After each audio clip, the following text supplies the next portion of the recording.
Today we're painting a winter watercolor landscape, but more importantly, we're going to answer one of the biggest questions beginners struggle with, and that's where do I start and in what order do I paint the different elements? Do you begin with the sky, the snow, the darkest shapes, or something else entirely?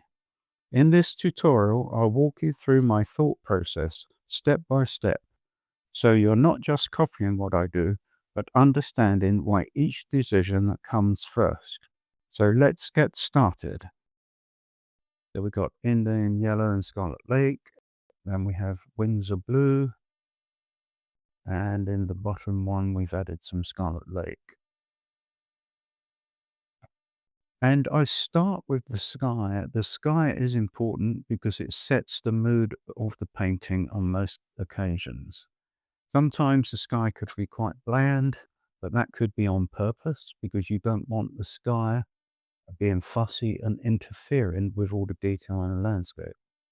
Or you may have a really dramatic sky with lots of clouds and so forth. And that may be, for instance, on a scene involving an ocean with crashing waves and so forth, or a mountain scene where you want drama. But here we want a bright sky. We want it nice and colorful. And we want it because there will be a strong contrast with the rest of the landscape. We do have a stream coming down there from the center, coming down to the bottom of the painting, and that will reflect the color of the sky. So that clear water is helpful to us because we lay that down to the top of the ridge of the hillsides there, where our pencil line is, and we paint around the sun. We will be using the white of the paper for our whites. So you can continue with this. I'm using a number 10 brush with a nice fine point at the moment, but at a later stage you could drop to a smaller brush, something like a number 6 for a little bit more detail with finishing. Here we go, is a smaller brush going around the sun area, just painting up to the pencil line area. And that pencil is very faintly drawn in. It's not hard. Then we've got some more of the mixture coming in, the color in the sky, before we get on to clouds. On this occasion, I'm using a pointed brush, number 6, for the cloud formations. But often you will see from my tutorials that I like to use a flat brush, but here I'm using the round brush. So just a little bit of variation going on there, contrast between the light and the dark. Nothing too detailed, and you see I'm letting the paint do the work for me. I'm letting it fuse into the paper, which is Archie's 140-pound rough. As we get into the distance, the clouds get thinner and fainter. And as always, you will see that everything will dry lighter. So mop up the edges to avoid creep back. Tissue on this occasion, you can use a thirsty brush as well. And then dry off with the hairdryer and you see it's lighter. Now on this occasion, because I've got the colors mixed up that I use for the sky and the water is going to reflect that, I have chosen to do the water next. That is why I've done so. So I have a true representation of color.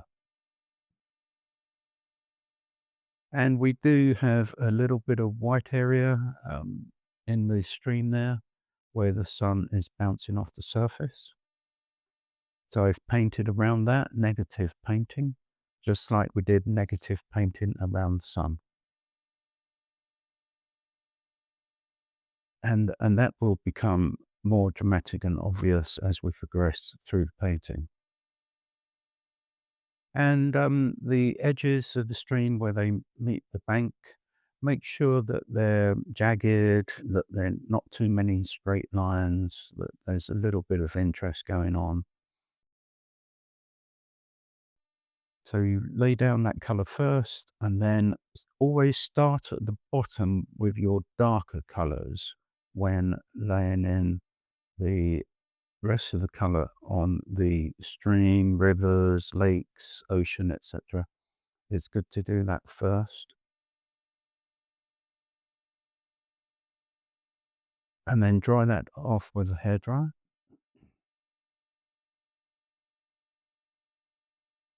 And then on the distant hillsides, I'm using the wheat blue mixture with the large brush. So it was best to do the sky first and then do the hills, because that sky is now dry. I needed it dry. I didn't need any bleeding going on if that sky was still wet. So that's another important part of sequencing. I am painting around the trunks of the trees because I later on want to show a little bit of snow caught on those trunks. You will see, of course, that I'm working my way forward from the sky to the hills, up to the property area, little cabin, and the stream in the foreground. And I'm painting around the what will be green trees with snow on them. So I'm doing negative painting again, where I want to use the white of the paper in the English style of watercolor painting. Then dry that off, and then we can do various distant trees and bushes and so forth at the tops of the hills. And we can scrape in on the surface of those hills, distant hills there, some ridges in the snow and showing variation using the side of the brush scraping technique.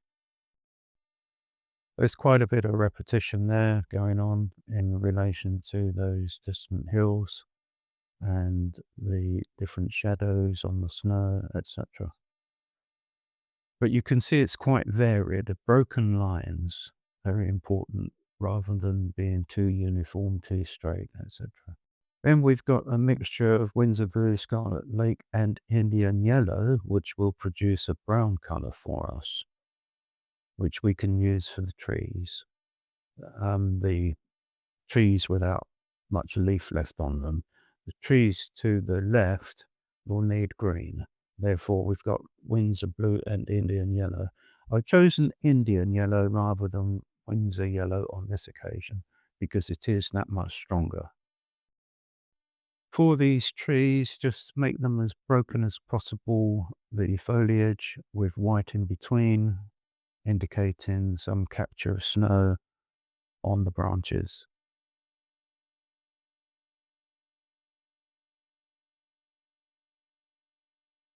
And do it as varied as possible to keep it interesting rather than it being too uniform. If necessary, later on, you can always go back later and strengthen up some of that, but this makes for a good underpainting.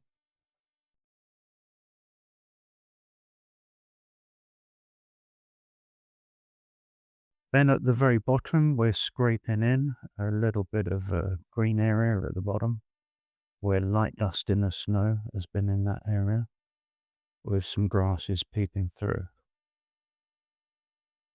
Having completed that, we now do the main trunks of some of these trees that will have lots of branches and a tiny little bit of foliage at the top, which we'll come on to later.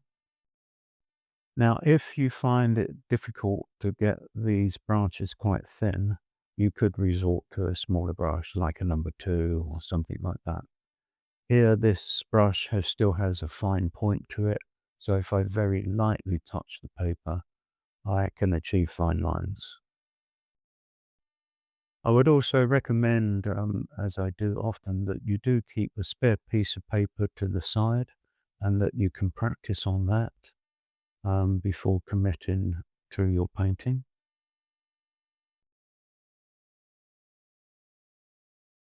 Then I've got a very weak mixture of the brown, as you see, and put that in the middle of the palette there with lots of water to it.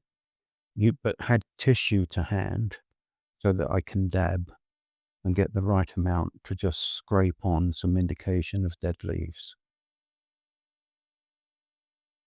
Then we've got the sides of the cabin, which being dark will show a nice contrast. So you see I've done all the background to the cabin first before tackling the cabin itself. That's also important in terms of the sequence of painting.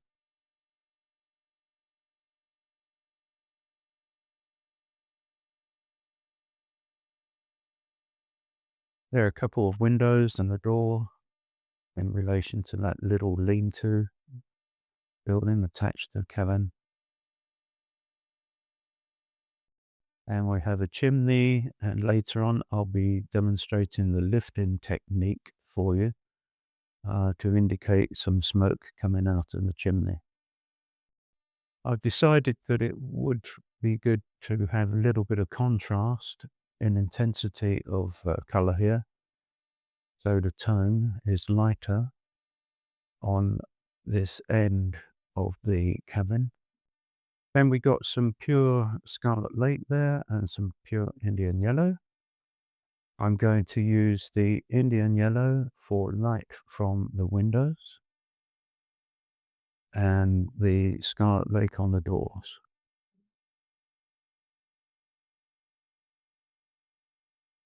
So nice little contrast, a little bit of color going on. And also I'm then showing some wood slats on the side of the building there, just as an added interest.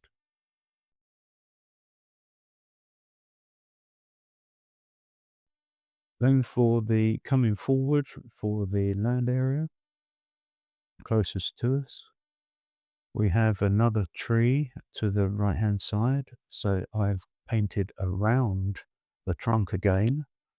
So that's another important aspect of sequence.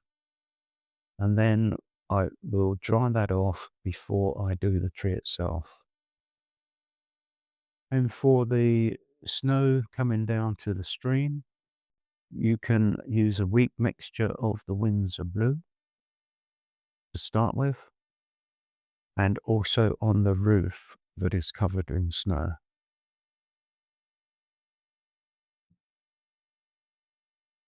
Later on, we can add some darker mixture of Windsor blue and Scarlet Lake here and there on the snowbanks coming down to the stream. And we will fuse that in with clear water. So sequencing again, we're working from light to dark, as we do in transparent watercolor compared to opaque painting, such as in oils or acrylics, etc.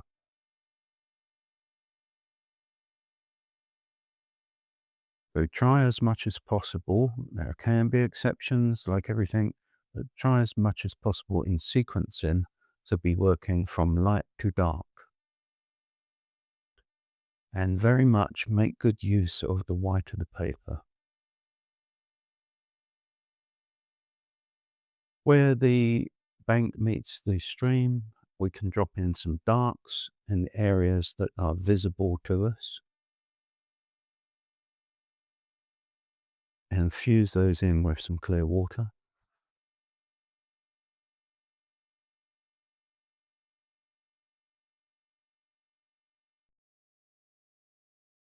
Also, at this stage, of course, the stream, the painting on the stream is very much dried off. So that's another aspect of sequencing.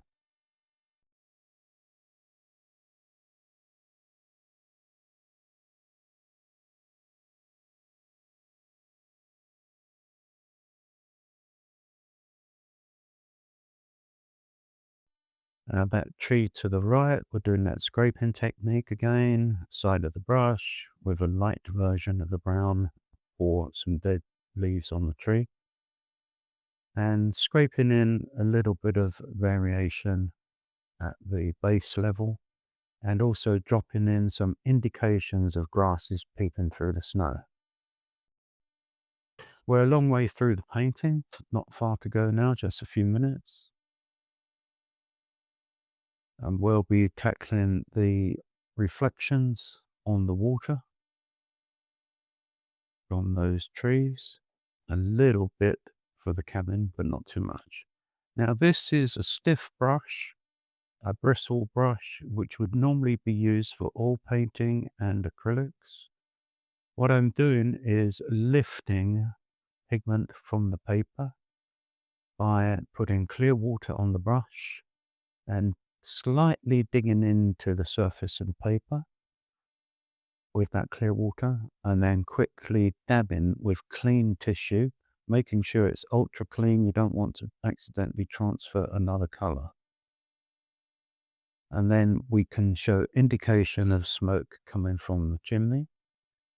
And we can use the same lifting technique around the sun so that we can show rings of light emanating out from the sun, and also soften the edge where the sky color meets the sun. And that makes for a more convincing finish.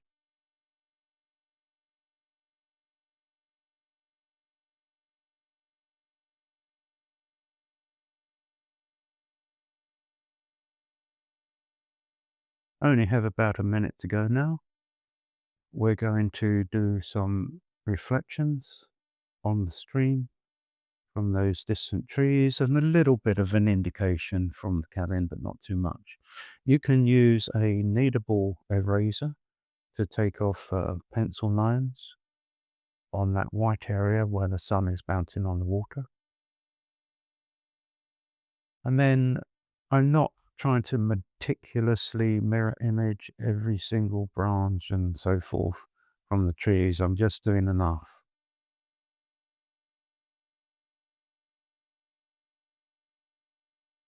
So don't overdo that. Then a little bit of an indication of some reflection from the cabin. Then to finish off, you can do a few little ripples in the water.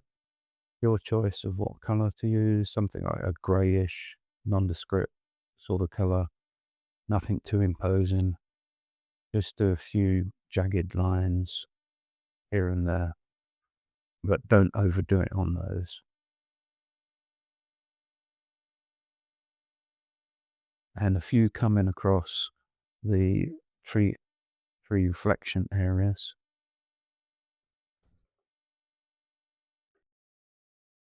And here we have the finished painting, Winter Landscape. I hope you tackle that one, and I look forward to seeing you next time.